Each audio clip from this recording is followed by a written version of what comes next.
So, good afternoon, everyone. As Dr. Sridhar introduced, that what we're going to discuss now is the role of endoscopy in chronic diarrhea. I hope I'm audible, well audible. Yes, sir. Yes, sir. Yes, sir. Right. So, over next about 20 minutes or so, we'll look at what are the indications and what do we see, why should we do endoscopy in those patients presenting to us with chronic diarrhea. Before we go there, I have nothing to declare. And the learning objective of this talk would be that when to do endoscopy in those patients coming to us with chronic diarrhea, what endoscopy examiners one should do, and what are the best practices for obtaining biopsy. In addition, I'll discuss a couple of cases, some common errors we do in this field, and some good practice point. So look at chronic diarrhea as an important disease in our community, and almost 10 to 11% of our population have chronic diarrhea. If you look at the population of our country is about 1300 million, so if 10% becomes about 100 to 130 million people in our country has chronic diarrhea. So chronic diarrhea is an important disease for all the physicians and gastroenterologists, and therefore, is important that we know about this disease in much better detail. Furthermore, of these large number of patients with chronic diarrhea, majority of them are functional in nature. I will come back to that in more detail. So let me start with a case.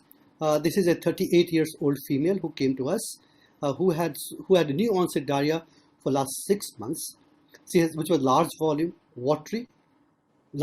and watery, and she has urgency. Once she have urgent desire to pass stool, and she rush to washroom, and as she sits in the washroom, she will pass large amount of watery stool, and she has multiple such episodes per day, and she had no blood. She had mild abdominal pain, which used to get relief with passage of stool and no weight loss. So this case scenario, how do I approach and which endoscopy do I do in this individual? And I'll come back to that. Before that, she was given multiple antibiotic and there was no response. So we'll come back to what test we'll like to do in this individual. So I will leave you with this case, this point of time, and go to some basics about approaching a patient with chronic diarrhea. And we'll come back to this case after we had discussed the basic approach. So once we talk about chronic diarrhea, there are three key points. And the three key points are frequency, the fluidity, and volume. And 3 points are the most important point which help us in locating the site of disease of chronic diarrhea. Therefore, more volume can occur because of acute diarrhea, which is mostly circulatory. More volume can occur because of malabsorption. If there's a diffuse mucosal disease, there will be malabsorption, or there are any cause in the GI tract or outside GI tract which leads to a lot of neurohormonal secretion that can lead to secretory form of diarrhea, which is more of a watery in nature. And we know diarrhea occur because of whatever we eat or whatever we drink, they get digested, absorbed, left out goes to colon. Colon further absorbs what is left out, and little amount goes to the stool. If there's imbalance, if there's malabsorption, or if the colon is not functioning well, then there will be more effluent. And this balance is very important.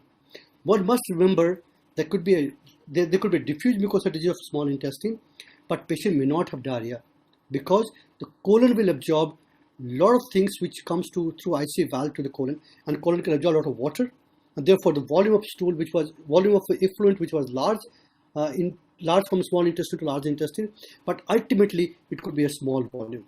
So please remember that what we see is output may not be reflective of the severity of the disease. Furthermore, the frequency of stool is decided by rectum, not by small intestine, not by large intestine, not by IBD, not by celiac disease or Inhus disease. Is the rectum. Rectum has a mechanism of sensory fiber. It senses afferent, center, efferent, and therefore the defecation. So rectum is diseased because any cause, be it hypersensitive as occurs in IBS, or inflammation as occurs in IBD, they will have more frequency. So patient with UC has more frequency compared to Crohn's disease if rectum is not involved, because in UC rectum is always involved. But in IBS, rectum is generally involved. They have more frequent. And again, bringing all the 3 points, the fluidity, frequency, and volume all together, high frequency, high volume, content is watery, is nothing but secretory diarrhea. Secretory, acute condition is infective, chronic is a neurohormonal secreting state, and there could be multiple causes of that cause. High frequency, high volume watery is secretory diarrhea. High frequency, low volume. Frequency is high, volume is low. It could be large vowel type. It could also be small vowel type, as I said, because the high frequency is mostly because of large vowel type. In the small vowel type, the frequency could be high or even normal. Volume could be high or even normal. So one may not distinguish this. But this is very clear. High frequency, high volume is mostly secretory in nature. Therefore, the diarrhea can occur from the disease for small intestine, large intestine, or rectum. So we all know the cause of small bowel disorders which can lead to diarrhea is simply the diffuse mucosal disease for any nature, be it celiac disease, be it tropical screw, be it immunodeficiency, be it Whipple's disease, be it IPSID or any other disease. If there is a diffuse in nature, it can lead to chronic diarrhea of small intestine type. It can also be because of luminal phase maldigestion, because of chronic pancreatic disorders, or chronic bile acid deficiency can also lead to luminal maldigestion and can lead to diarrhea. Furthermore, after absorption, there is no transport mechanism. After absorption from introcyte, the nutrient has to go from introcyte to the lymphatics or to the blood circulation. If there is a lack of carrier proteins, it could be A-beta lipoproteinemia, and that can lead to diarrhea. Or if the lymphatics are blocked because of either primary or secondary lymphatic block, that condition called lymphangiectasia, they can also have a diarrhea. Coming to large bowel type, all we know very well that it could be functional or it could be organic. Functional, it could be IBS or functional diarrhea. It could be IBD, it could be microcephalitis, a number of other causes.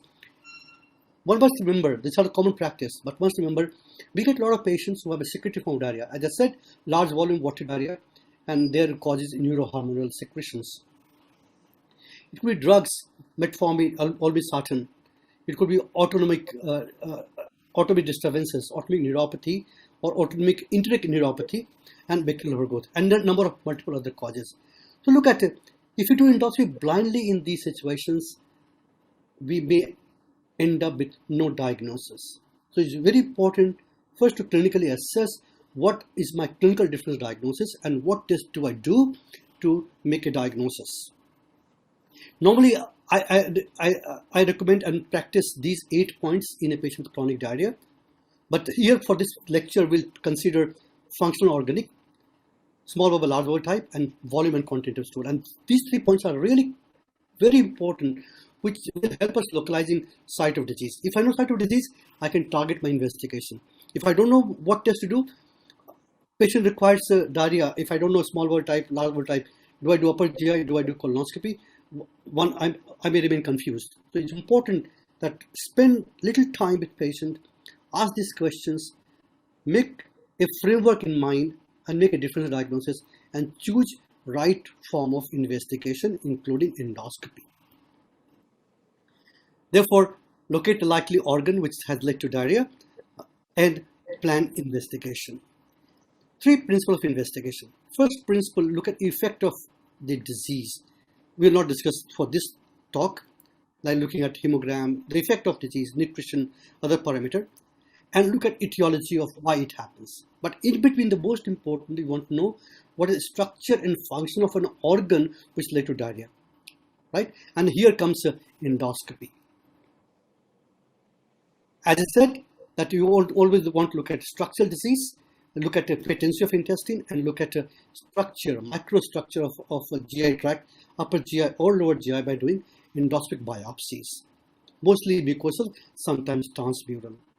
And functional, we know, of the 4 layers of intestine, these 2 layers, that is the epithelial layer, that is the mucosa, is a functional unit of the 4 layers of intestine.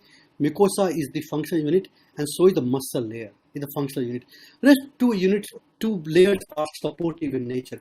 Very important, very essential, but supportive. But this is the functional unit of GI tract. Therefore, the biopsy of this mucosa is extremely important to tell us the cause of chronic diarrhea. So what is objective for endoscopy examination? Now, with this basic introduction, look at coming to endoscopy. Why we do endoscopy in them? You want to look at the architecture of how the mucosa looks like. Sometimes in certain conditions we find classical features which can direct us to particular diagnosis. But most importantly, we want to look at the histology. Means you look at histology, which can be done. You do routine histology, and also for sometimes special stains. You want to do biopsy for microbiological tests of different kinds.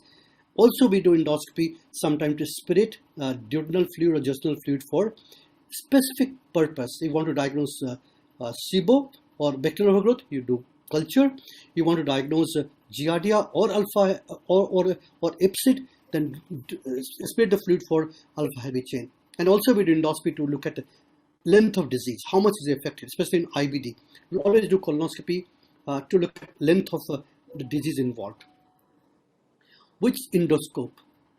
Most of the time, simple white light endoscopy is fine and diagnostic. Narrowband imaging or endocytoscopy are still investigational. They, if available, you might do for your own learning, but they will not add to diagnosis. So never worry about it. I don't have a narrowband, I don't have endocytoscopy. It does not matter. You will do as good with white light endoscopy as you do with these endoscopy. In some conditions, the endoscopy is diagnostic. For example, if you say lymphatic dilatation or lymphoid dysplasia, diagnostic, but in celiac disease, endoscopy may be completely normal.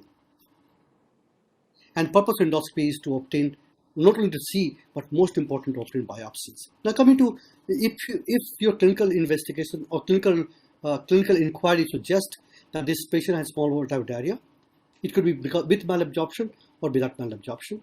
With malabsorption, these are the causes. I think all of us know about these causes. And without malabsorption is a bile acid diarrhea or secretory form of diarrhea. So where do we endoscopy? Here we need to have endoscopy for sure, because we want to look at and want to obtain biopsy. It's 4 o'clock. But if it is secretory diarrhea, then probably endoscopy may not have much role to play.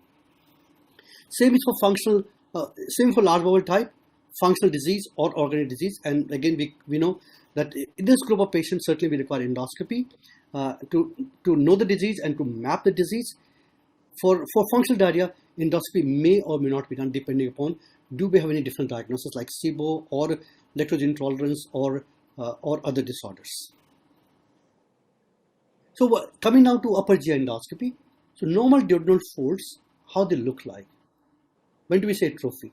So if you look at 1 inch of duodenum, means about 3 to 4 biopsy forceps, open biopsy forceps, optimal biopsy forceps about 0.5 or 0.6 millimeter or 0.6 millimeter. So if you have a 4 biopsy forceps open, like you have an impression about that, so over 1 inch, there will be 3 folds over 1 inch, and each fold depth will be about, this is a, from here to here is the depth is about 3 millimeter, and if you look at this is about 3 millimeter. The depth means the height and depth is about 3 millimeter.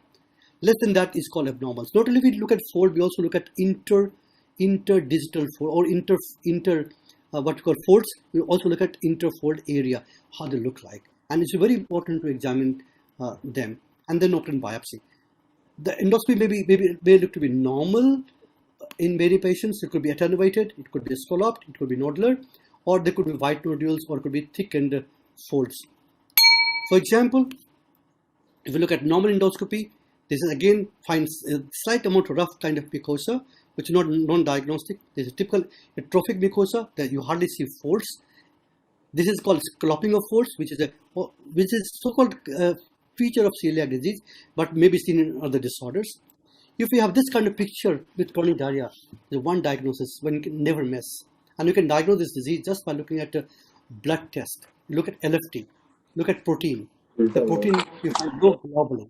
If the globulin is low, think of glomerular lymphoid hyperplasia and CVIT. Because the CVIT is a diagnostic. If you find these kind of whitish nodule, whitish spots on the endoscopy, this is just lymphatic dilatation. and this could be a diagnosis and take biopsy from these places.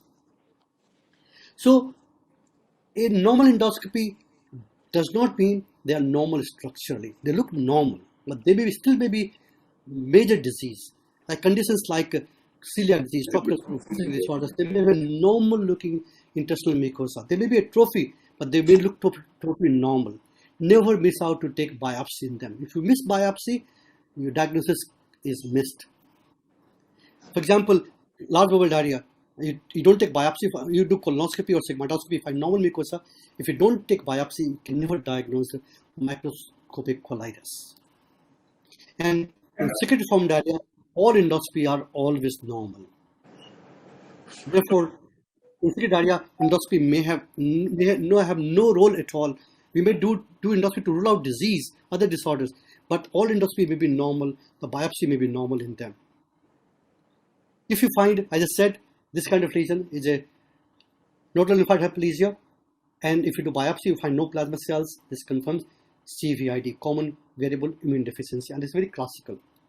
And I can diagnose CVID just on basic blood test. LFT, low globulin in patient with chronic diarrhea is, think of CVID, and this endoscopy finding will further confirm. This is a typical lymphatic dilatation. Sometimes, just for academic interest, that one can look at these villi very nicely on white light and narrowband imaging. You put some water in the duodenum, about say 50 ml or 100 ml water, you can see these villi so nicely seen villi. And also on narrowband imaging, you can see these villi so nicely. Obtaining biopsy is the key. Obtaining biopsy is the key, and a point I want to highlight for this evening, that biopsy is the key in the making diagnosis of in those patients with chronic diarrhea. So now we have two societies, the Indian Society of Gastroenterology and Indian Society of Pathologists and Microbiologists have joined hands together to make a joint guideline, which is called best practice guidelines for obtaining biopsy in small intestinal disorder. This guideline is for small intestinal disorder, and this is under publication. And a couple of points that how to take biopsy from these patients. So if you look at biopsy, this is important that the biopsy, once you look at these folds, so you bring your forceps there and always keep perpendicular. If this is the fold, I want to hold the fold like this, perpendicular to it, and take biopsy. If it's not perpendicular, then probably you will have a problem in interpreting the biopsy. So after we have taken biopsy, which is perpendicular to the fold, then you keep there, before you pull out, suck there for about a couple of seconds, then pull out the forceps to take biopsy. And after taking biopsy, you must orient. Orientation is very, very important for small intestinal disorder. What we do, you bring a forceps, you have white filter paper.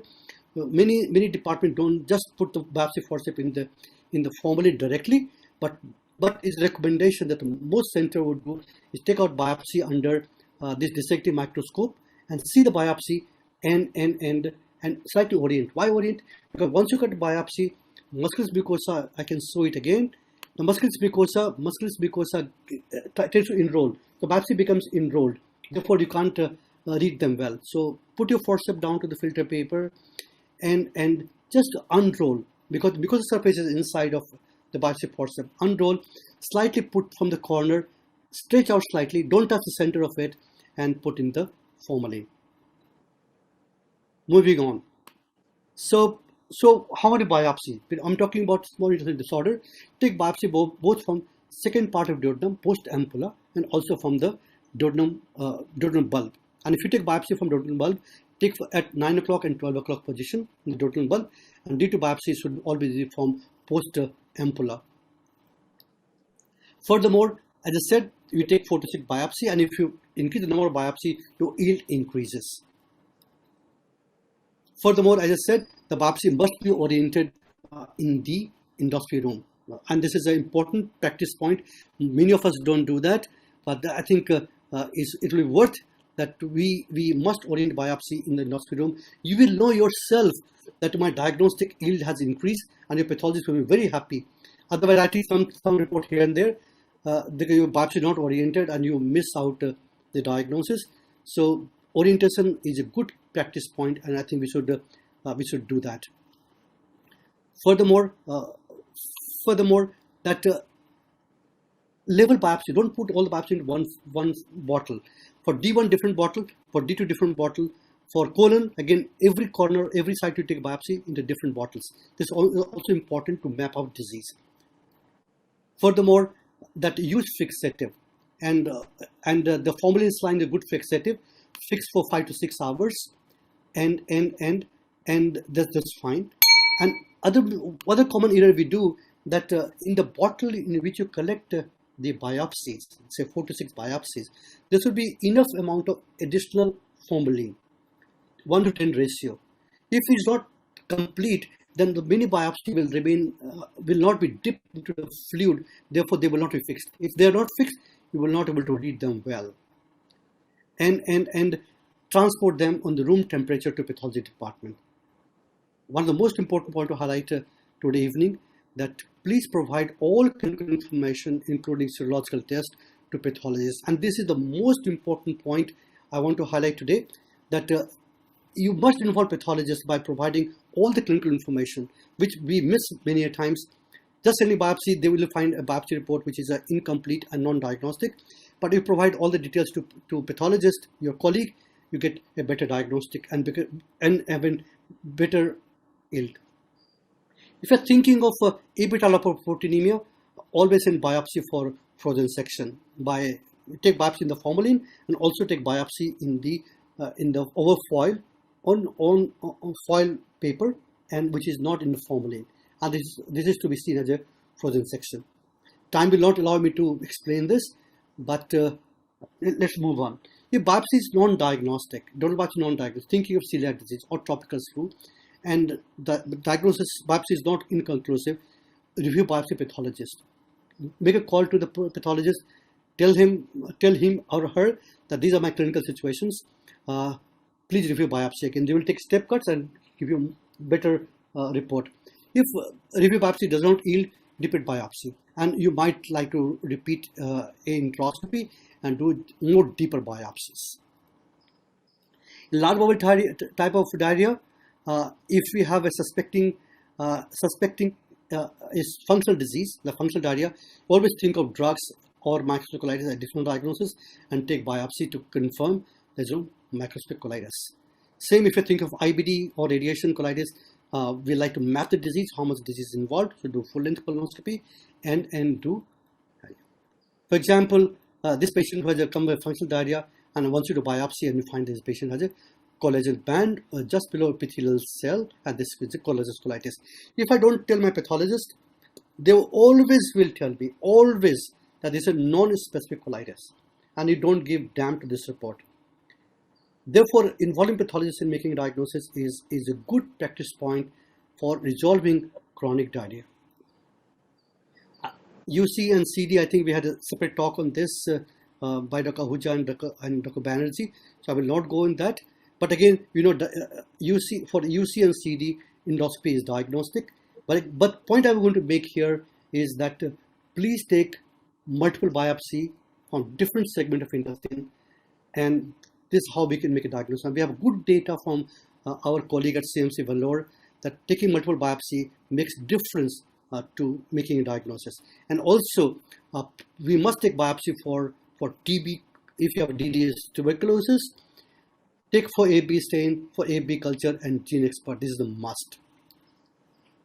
Coming back to patient, the lady who had come to us with a chronic new onset diarrhea, which we thought is typical of secretiform diarrhea. It's a large volume, watery, urgency, multiple episodes, large volume. So this typical secretory, and no form of endoscopy is going to help in this patient.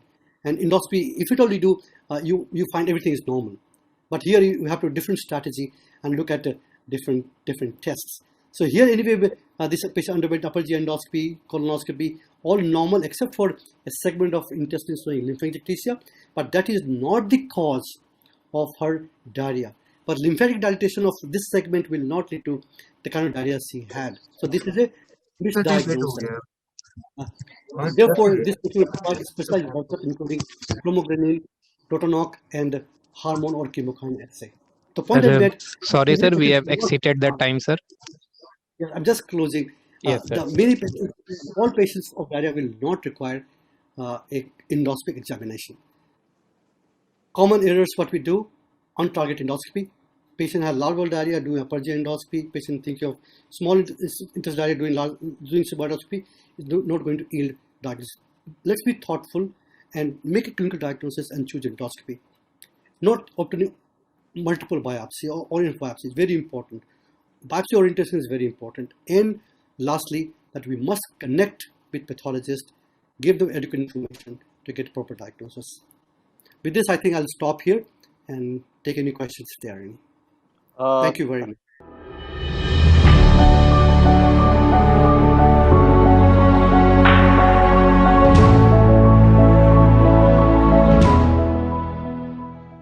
Gastroenteritis and esophagitis. So whenever we talk about eosinophils, we tend to think about parasites. And whenever the question is about gastrointestinal eosinophilia, apart from parasites, other things which must come to mind are other infections like spiroketosis, drug-induced eosinophilia, eosinophilia as part of hypereosinophilic syndrome, which may accompany certain hematological malignancies, or associated with autoimmune diseases like Churg-Strauss syndrome, and then underlying GI diseases which may be associated with increased eosinophils like celiac disease or inflammatory bowel disease. The diagnosis of eosinophilic gastrointestinal disorders is to be made only in the presence of gastrointestinal symptoms, apart from presence of eosinophils in the gastrointestinal tract. And this is only after recognized causes of eosinophilia have been excluded, like the ones we have already talked about. So eosinophilic GI disorders is a spectrum of many diseases, and these may include the eosinophilic esophagitis, gastritis, the involvement of the small bowel or the colon. Now, the term gastroenteritis is usually referred to for gastritis and enteritis. It must involve at least two segments of the GI tract. Esophagitis is not usually included in this particular terminology.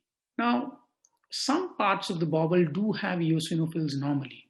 In fact, most of the bowel does have a few eosinophils, except for esophagus where eosinophils are abnormal. And the numbers keep increasing till around the terminal ileum and the cecum and the right colon, and after which, again, there is a decline in number of eosinophils. And that is the reason that the cutoffs which are used for diagnosis of eosinophilic disorders of a particular area or region are variable. So for esophagitis, it is usually a number of more than 15 per high power field. For gastritis, it is more than 30. For enteritis, it is more than 50. And for colon, it is usually variable for various sites, more for right colon and less for left colon, but has to be more than 25 per high power. Now, there are a few differences between eosinophilic esophagitis and gastroenteritis. Esophagitis is primarily recognized as a mucosal disease, but we know that gastroenteritis could involve the mucosa or the muscularis or even the serosa.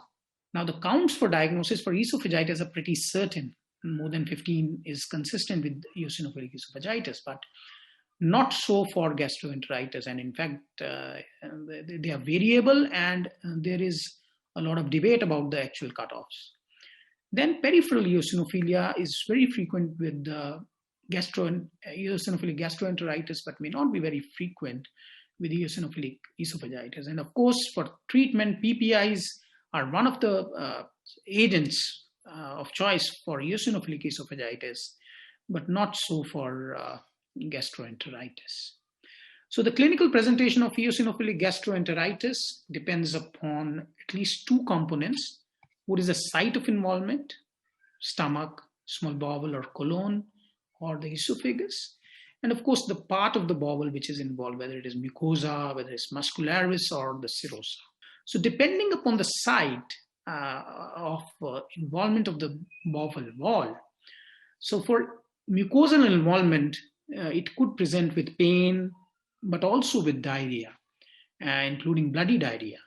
And there may be features of malabsorption, including iron deficiency or protein-inducing enteropathy, and failure to thrive could be one of the presentation in childhood. Muscular involvement is usually associated with obstructive symptoms, and the serosal involvement may present with exudative eosinophil-rich ascites. Now, coming to the clinical spectrum, and these are two studies from the same center in the United States which looked at data on eosinophilic gastroenteritis. And if you see that in 1990, the published report, which included patients over the previous 4 decades, showed that around 57% had mucosal involvement and 30% had muscular involvement, around 12% with serosal involvement. In the data which was reported in 2010 of the patients seen subsequently, a large fraction had mucosal involvement. Now, this may be because of the increase in access to endoscopy and increase in endoscopic biopsies that the mucosal form is recognized as a much more frequent variant of eosinophilic gastroenteritis. The endoscopic findings are many, they're variable and not really specific. So you could have thickened folds, ulcers, nodularity, whitish specks, which could be consistent with underlying eosinophilic abscesses, then capsule images showing stricture, aphthous ulcers, especially with cow milk protein allergy in infancy. So a large spectrum of endoscopic findings are recognized to occur with eosinophilic disorders. Similarly, the radiologic features are also not very specific. They may merely represent the thickening of the bowel or destruction of a part of some of the layers of the bowel, or strictures which might have developed because of the disease. Some of the signs have been described with the eosinophilic gastroenteritis, and here you can see thickening of the colonic mucosa, and then this aranid limb-like sign, which is similar to the accordion sign reported in inflammatory colitis. Then this is another patient we saw with eosinophilic ascites, long-standing ascites, and then you can see mural stratification of the bowel loops, including the cecum and ascites here. So very, very variable radiological presentations. And then there are site-specific differential diagnoses. Apart from, of course, the differential diagnosis you routinely consider for eosinophilia, for gastritis, Helicobacter pylori, or drugs like NSAIDs and mycophenolate mofetil. For duodenal eosinophilia, must exclude underlying celiac disease or functional dyspepsia, especially the postprandial distress type, which may be associated with eosinophilia. For colonic involvement, one must rule out strongyloidosis or parasitic infections and cow milk protein allergy in the relevant. So how to make a positive diagnosis? Very important to read through the pathology reports, because the pathologist may report the eosinophils, but they may not count and they may not mention it as a differential diagnosis. When one finds eosinophilia, one must deworm the patient, look at the clinical setting, look at what else any drugs could have caused eosinophilia. Are there other causes which can explain eosinophilia? Repeat the endoscopy if possible. Do systematic biopsies. For colon, segmental biopsies as one would do for inflammatory bowel disease. For stomach, use the Sydney protocol. For duodenum, 4 biopsies from the first and the second part, and from esophagus, from all areas of the esophagus. Also rule out other causes. Do a stool examination, colon fluid microscopy for protozoa, and serum tests to rule out infection. Pathologists should also look for parasites, spirochetes, and strongyloidosis in the biopsies which are available. Now, once you have excluded these things and you're pretty certain that the underlying diagnosis is of a eosinophilic gastrointestinal disorder, what is the line of management? The first line of therapy is dietary therapy. And what has been seen is that there may not be much role for targeted diet, which is chosen on basis of allergy tests. Rather, 4 food or a 6 food elimination diet could be a good initial therapy. And elemental diet virtually succeeds in most of the patients, although it is difficult to administer. So the approach is, once a diagnosis and exclusion of other causes is done, there's no underlying surgical issue like obstruction or perforation, then dietary therapy should be tried. If there is a response, one could monitor and maintain on some dietary modifications. If there's no response, the second line of therapy is oral steroids. And once these are tapered, there may be a need to have a maintenance therapy. In patients who don't respond, then other therapies are primarily, I would say, experimental, but there is some evidence of benefit with anti-IgE antibody. So what is the natural history of eosinophilic gastroenteritis? So in a median follow-up of 13 years, 42% patients did not have relapse. 20% had a chronic disease, and 37% had a relapsing remitting course. Now, in patients after 1 year after stopping steroids, you can see that around 45% had some form of relapse. Now, we'll briefly also talk about eosinophilic esophagitis, which we are much more likely to encounter in clinical practice. So apart from the secondary causes of eosinophilia in the esophagus, which we have already talked about, the primary eosinophilia could be associated with atopy or may not be associated with atopy, but a small number could be having a syndromic diagnosis like Ehlers-Danlos or some familial form of eosinophilia. Now, the spectrum of clinical presentation is variable with the age. For infants and toddlers, usually it is the feeding dysfunction, which is the presentation. For school going, it is vomiting, abdominal pain, and in adolescents and adults, it is dysphagia and food impaction. So this merely indicates how the spectrum of the disease shifts from inflammatory to fibrostenotic with time. Now, for endoscopic assessment, there is a score, the eosinophilic esophagitis endoscopic reference score, which has major and minor criteria. And the major criteria include edema, fixed rings, exudates, furrows or strictures, and the minor crepe paper esophagus is recognized as one of the criteria. So here you can see that these are fixed kind of rings, also called as trachealization or corrugated appearance of the esophagus. And they may become severe, so much so that even the endoscope may not be passable. So this is how this particular factor is scored. Then you could have exudates. Again, these are white lesions which may occupy variable amount of surface of the esophagus, and the scoring is dependent upon the amount of surface which is involved. Now, there could be furrows which are vertical lines. You can see here vertical lines. Again, they may have a visible depth or they may not have, but if there is an indentation, it may suggest a more severe kind of involvement. Now, there could be the esophageal edema when the usual vascular pattern may not be as well visible or may disappear completely.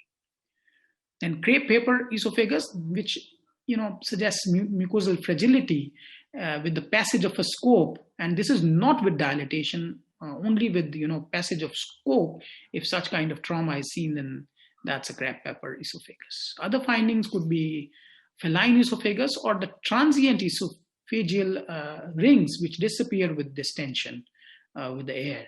So this is one of the findings which can be part of the eosinophilic esophagitis, and then there could be a narrow caliber esophagus when one cannot pass the scope. Certain new findings have also been recognized. So there is a biopsy pull sign where it is difficult to close the biopsy forceps completely, and when an attempt to take a biopsy is made, there is some resistance to taking the biopsy.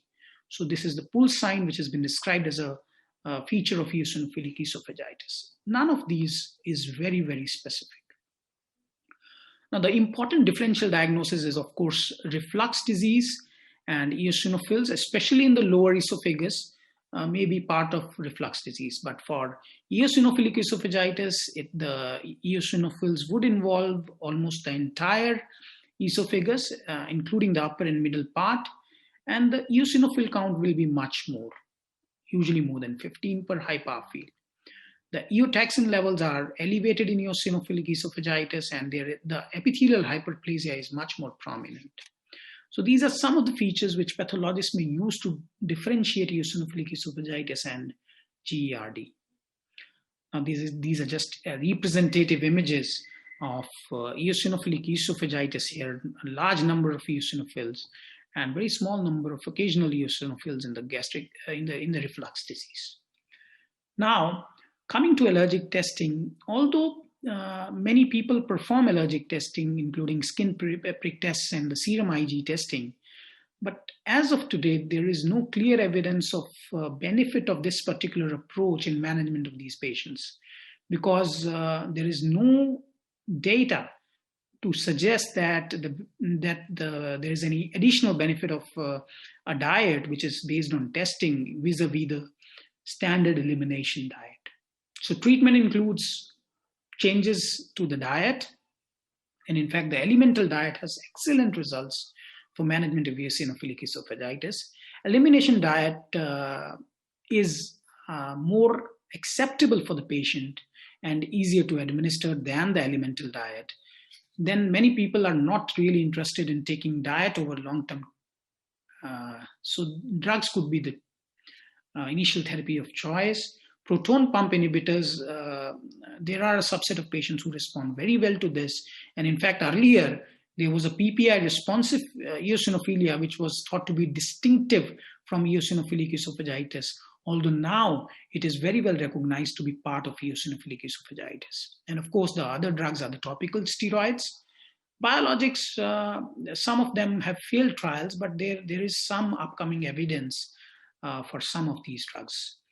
And then dilatation only if it is needed, and it has to be a graded approach because the initial report suggested that there may be an increased risk of perforation.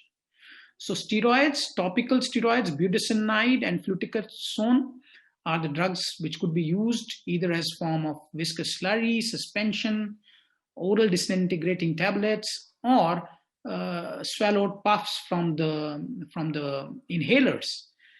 Now, systemic steroids, there's just a single randomized trial comparing them to topical steroids, and in fact did not show much additional efficacy, and therefore topical steroids are the standard of care. Now, there are certain additional therapies which have been tested and not really effective: anti-TNFs, anti-IL-5, anti-IgE. But there is some evidence of benefit with the anti-IL-13 and IL-4, and these are the drugs people are looking forward to for treatment of resistant cases. So dilatation is never a standalone therapy, only to tide over the acute symptoms, because the inflammation which incites the fibrosis also has to be treated. So symptomatic improvement is common with dilatation, and pain is very, very common. So almost 3/4 of the patient will have some amount of pain. Follow-up is usually with symptoms, but must also include endoscopy and documentation of histologic response.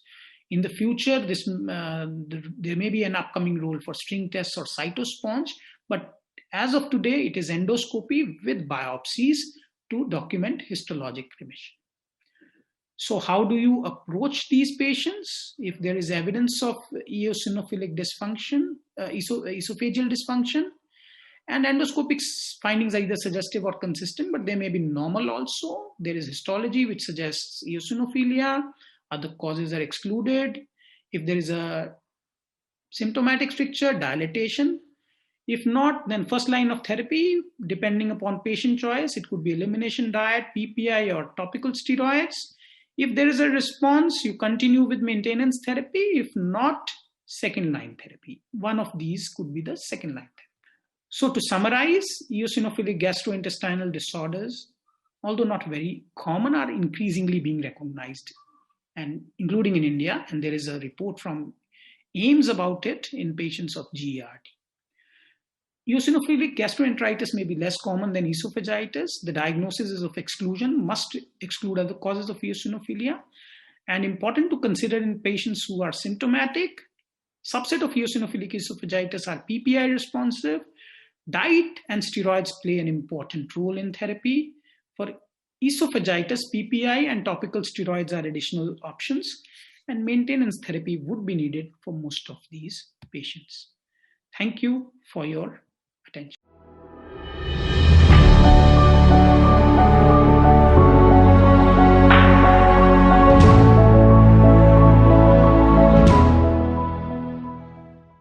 Thank you, Dr. Vishal. That was a very, very, very good talk. So we'll be taking some questions now on both the topics. So first, I think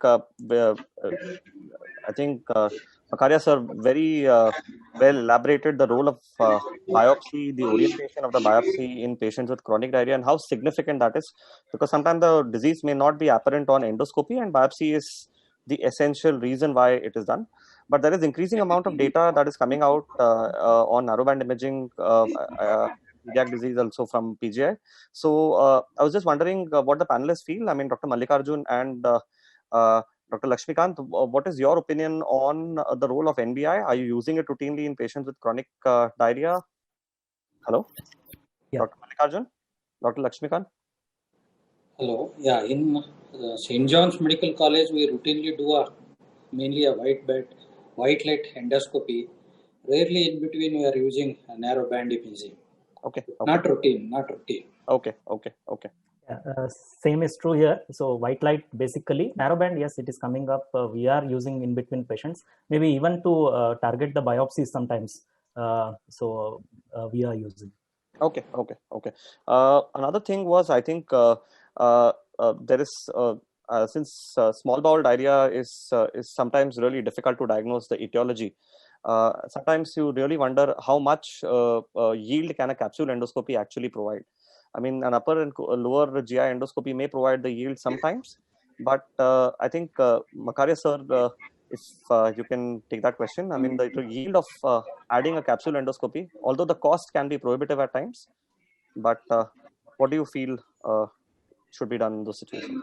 If you have a simple chronic diarrhea, capsule has no role. In fact, there are ASG guidelines that capsule has no role to play.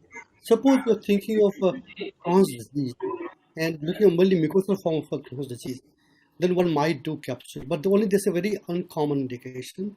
Blindly using capsule for chronic diarrhea may not be very fruitful. Okay. Thank you. But certainly, once in a while, a difficult patient, difficult means you have gone through all the algorithm, and you have not seen small intestine, then the baby capsule may have some role. And sometimes we find that the multifocal disease of small intestine, which is mainly mucosal form. But only thing that even if I find that a couple of ulcers in the capsule endoscopy, do I call it Crohn's disease? Okay, I can still say Crohn's disease, but is it diarrhea because of those few ulcers in the small intestine? Yeah. Most likely not. Even the small intestine has multiple ulcers on capsule or enteroscopy. Now we are doing spiral endoscopy. We can reach large area of the small intestine, but this may not be the cause of diarrhea.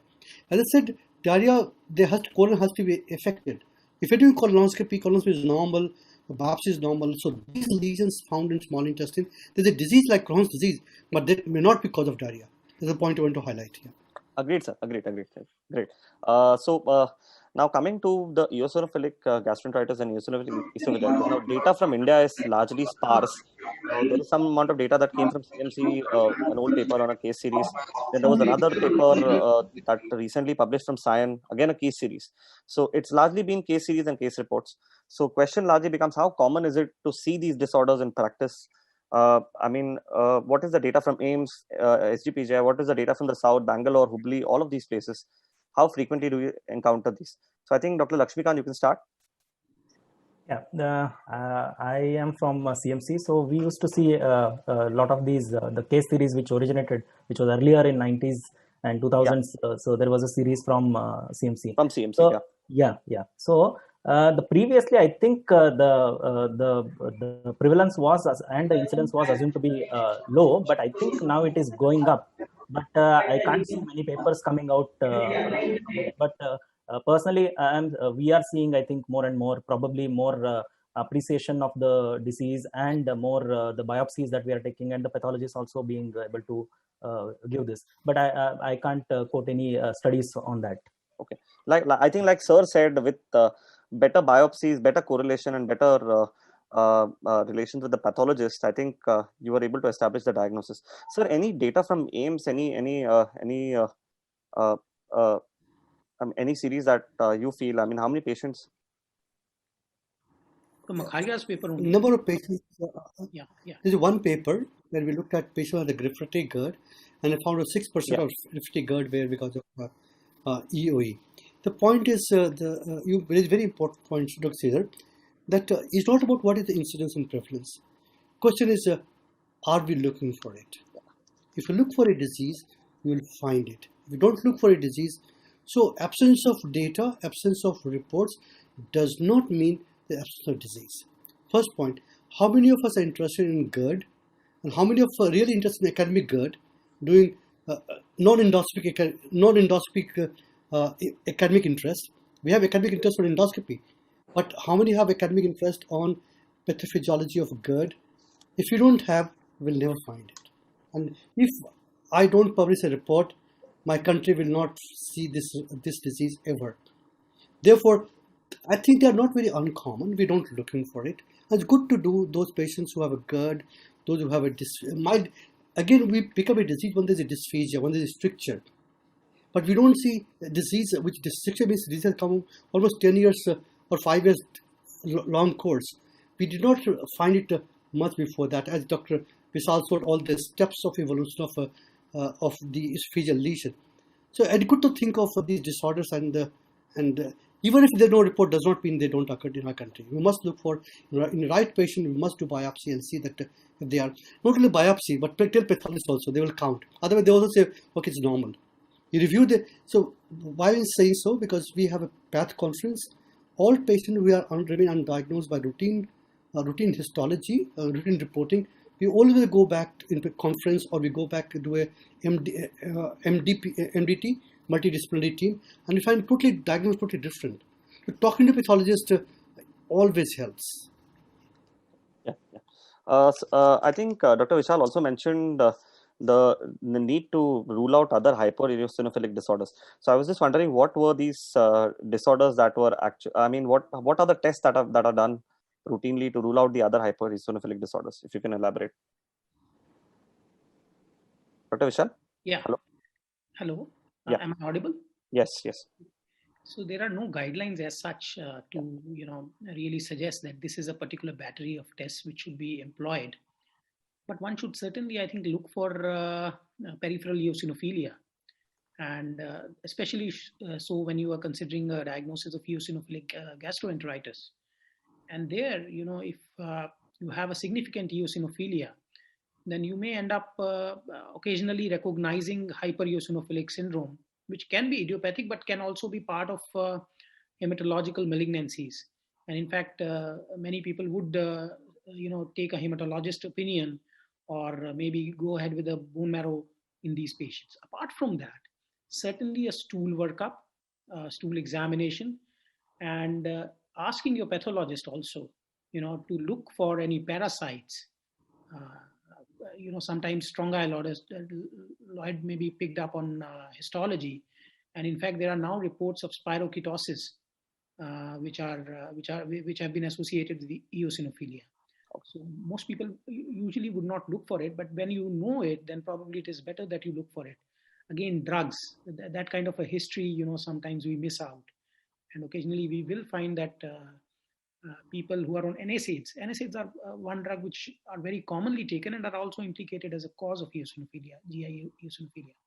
So I think all these things should be there, and it's a contextual setting or a clinical setting which should guide our approach and the tests. Okay. Thank you. So another thing was the role of allergy testing. You mentioned that the role of allergy testing is still unclear. So question, Raji, becomes: is it really used in practice?